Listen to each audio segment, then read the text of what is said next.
मंचर शहरातील अवलिया दर्ग्याच्या दुरुस्तीचं काम मंचर नगरपंचायतच्या वतीनं सुरू होतं आणि काल या दुरुस्तीचं कामकाज सुरू असताना अवलिया दर्ग्याच्या दर्शनी भागाचं काही नुकसान झालं. तो भाग खाली आला आणि तो भाग खाली आल्यानंतर एक स्ट्रक्चर त्या ठिकाणी याच्यामध्ये सार्वजनिक झालं. त्या स्ट्रक्चरच्या अनुषंगाने काही संघटनांनी त्याच्यामध्ये आक्षेप नोंदवला की या ठिकाणी हिंदू धर्मीयांचं काही पुरातन मंदिराचे अवशेष त्या ठिकाणी आहे.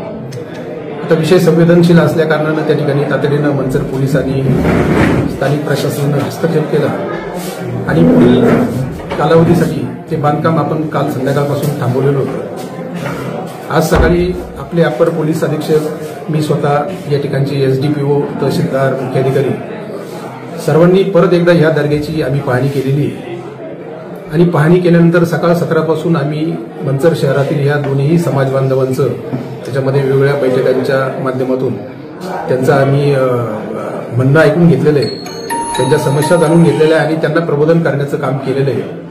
आणि मला या ठिकाणी अतिशय आनंद होतोय की दोन्ही समाजातील समाज बांधवांनी अतिशय पॉझिटिव्ह सकारात्मक सहकार्य आम्हाला केलेलं आहे आणि दोन्ही समाजातील प्रमुख मंडळींशी चर्चा केल्यानंतर आता त्याच्यामध्ये अंतिम निर्णय असा झालेला आहे की या दर्ग्याचं जे आतापर्यंतचं बांधकाम झालेलं आहे तर त्याच्या त्या स्टॅबिलिटीला कुठल्याही प्रकारची इजा पोहोचू नये, आतापर्यंत जेवढं काही बांधकाम झालेलं आहे त्याला अडचण येऊ नये म्हणून टेम्पररी स्ट्रक्चर आणि दोन समोरचे जे काही दर्शनी कॉलम आहे या दोन दर्शनी कॉलमचं कामकाज नगरपंचायतच्या वतीने आपण कायम ठेवतोय. आणि दरम्यानच्या कालावधीमध्ये ज्यांनी आक्षेप या बाबीला घेतलेला आहे त्यांना त्याच्यामध्ये संधी असणार आहे की त्यांनी त्यांच्याजवळ असणारे जे काही पुरातत्व काही दस्तऐवज किंवा काही त्यांच्याकडचे पुरावे असतील तर ते त्यांनी कॉम्पिटंट कोर्टामध्ये सादर करावे, आर्किओलॉजिकल सर्व्हे ऑफ इंडियाकडे सादर करावे आणि त्यांच्याकडून जर काही प्रोहिबिटरी ऑर्डर किंवा त्याच्यामध्ये काही पुढील स्थगनादेश जर आपल्याला मिळाले तर त्या आदेशाच्या अनुषंगाने निश्चितपणाने प्रशासन पुढचं काम करेल. सर, त्याच्यामध्ये आता प्रथमदर्शनी काय दिसते? प्रथमदर्शनी त्याच्यावर लगेच भाष्य आपल्याला करता येणार नाही कारण माझं पाहणं वेगळं आहे, समाजातील नागरिकांचं पाहणं वेगळं आहे. परंतु ऑब्जेक्शनेबल अशा कुठल्याही बाबी प्रथमदर्शनी त्याच्यामध्ये दिसून आलेल्या नाही. अर्थात जोपर्यंत कॉम्पिटंट ऑथॉरिटी ते सर्टिफाय करत नाही त्याच्याबद्दल आपल्याला याच्याबद्दल पुढचं भाष्य करता येणार नाही.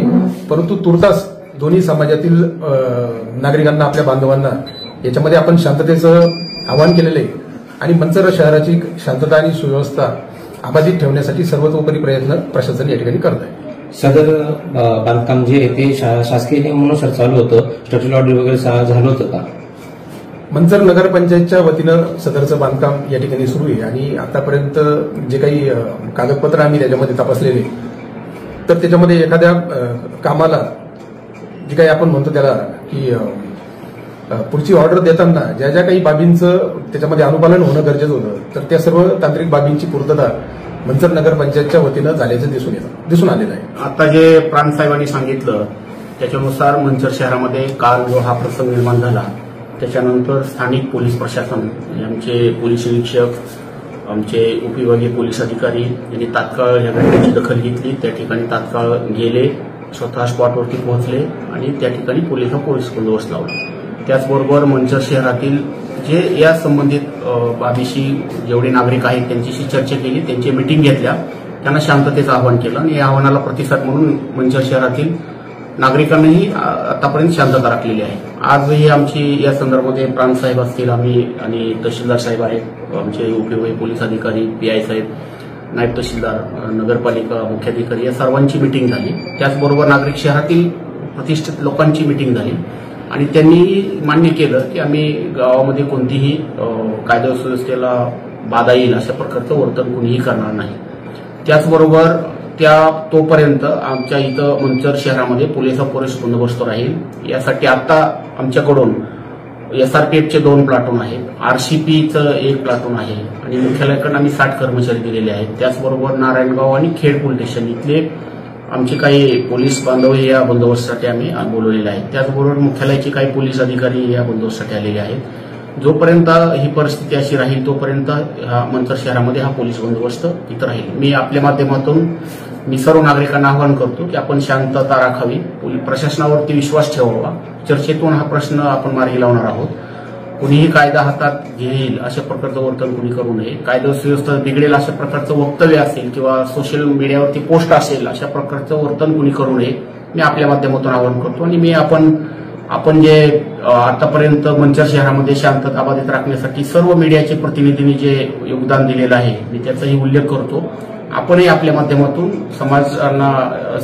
समाजातील घटकांना आवाहन करावं अशी विनंती करतो. सर आता सध्या परिस्थिती नियंत्रणात आहे असं तुम्ही सांगताय, तशी ही बाब चांगली आहे. मात्र बऱ्याचशा माध्यमांवर अशी चर्चा चालू होती, बातम्या प्रसिद्ध झाल्या, त्या ठिकाणी खोली सापडली किंवा भुयार सापडलं तर नक्की ते दगड मीठ माती किंवा काय सापडले नक्की लोकांमध्ये त्याचा संभ्रम आहे.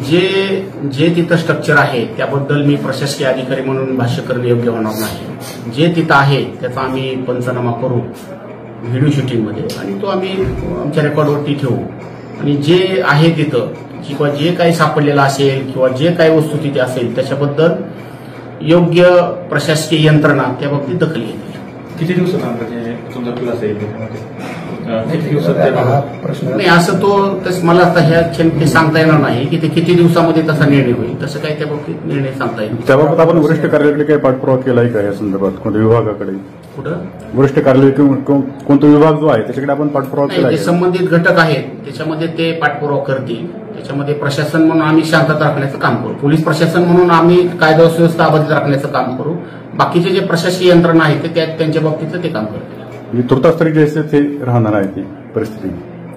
हा तुर्तास म्हणजे जे प्रांत साहेबांनी सांगितलं की ते जे स्ट्रक्चर आहे त्याला स्टॅबिलिटी येण्यासाठी जे काही बांधकाम आवश्यक आहे ते त्या मिटिंगमध्ये चर्चेनुसार आता ठरलेलं आहे.